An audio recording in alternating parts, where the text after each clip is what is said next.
Good morning/afternoon, everyone. Thank you for joining me today as we dive into a critical topic, understanding the developmental influences on criminal behavior. We'll be exploring the various risk and protective factors that shape behavior over time and discussing effective prevention strategies that can make a real difference. I'm excited to share insights that will deepen our understanding and highlight practical approaches to reducing criminal behavior through informed intervention. Let's get started. When we talk about developmental factors in criminal behavior, we're referring to a variety of influences that occur during childhood and adolescence. These influences play a crucial role in shaping whether someone may be more likely to engage in criminal activities later on. It's important to recognize that these factors come in two main forms: risk influences and protective influences. Risk influences are those elements that increase a young person's vulnerability to criminal behavior, while protective influences act like safeguards, promoting positive behaviors and reducing the chance of offending. By gaining a clear understanding of how these influences work during critical growth periods, we can better identify the pathways that lead either toward or away from criminal involvement. This understanding is essential for developing effective prevention and intervention strategies. When we look at key developmental risk factors for criminal behavior, several important elements stand out. First, family dysfunction plays a major role. Situations involving neglect, conflict, or abuse significantly increase the chances of someone engaging in criminal acts. Next, associating with delinquent peers who encourage antisocial behavior further raises that risk, as peer influence is powerful during development. Early behavior problems, like aggression and impulsivity, also serve as warning signs that shouldn't be overlooked, since they often precede later criminal conduct. Academic failure and disengagement from school are critical factors too, as struggles in education can lead to a path away from positive opportunities. Substance abuse starting in adolescence is another major contributor, often leading individuals deeper into criminal activity. Finally, social disadvantage, including poverty and community disorganization, creates an environment where criminal behavior is more likely to emerge. Together, these factors help us understand the complex roots of criminal development. Protective factors play a crucial role in reducing the likelihood of criminal behavior while supporting healthy development. One of the most important protective factors is strong, supportive family relationships, which provide stability and a secure foundation. Equally important are connections with prosocial peers, friends who encourage positive behavior and steer individuals away from negative influences. School engagement also makes a big difference. When young people are actively involved and successful in their academic environments, they're more likely to thrive.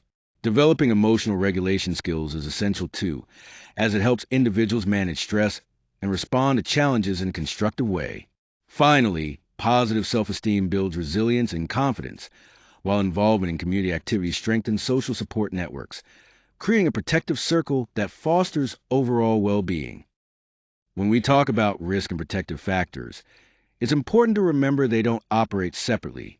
Instead, they interact in a dynamic way throughout a person's development.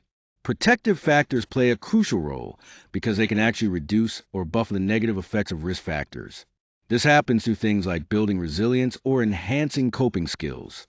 For instance, having a supportive adult in a young person's life can lessen the harmful impact that negative peer influences might have.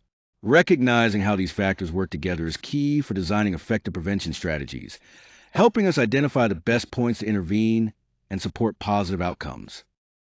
Let's look at some real-world examples and case studies that highlight the complex nature of developmental influences on criminal behavior. These cases show us that there isn't a single cause, but rather a combination of factors interacting over time. One important aspect is the impact of family violence or neglect. Research consistently finds that children exposed to such environments tend to have higher rates of delinquency, which emphasizes how critical early family experiences are. On a more hopeful note, targeted protective interventions, like mentoring programs or support services based in schools, have proven effective in reducing these risks. These examples really highlight the power of protective factors and how strengthening them can change an individual's path, even when they start out facing significant challenges. When we talk about prevention and intervention, It's important to focus on strategies that catch issues early and work to reduce risk factors, while at the same time boosting protective influences. One key approach involves family-based programs, which help improve parenting skills and lower family conflict, creating a more supportive home environment.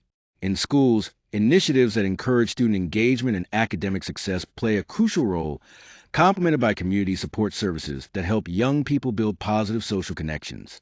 Additionally, teaching youth skills like emotional regulation and building their self-esteem is essential. By combining these efforts, we tackle the root developmental causes and work proactively to prevent the emergence of criminal behavior. When we think about effective policy recommendations, the first key point is promoting access to community resources. It's crucial that policies support comprehensive resources and early support services. This helps address risk factors early on and builds resilience in children from a young age.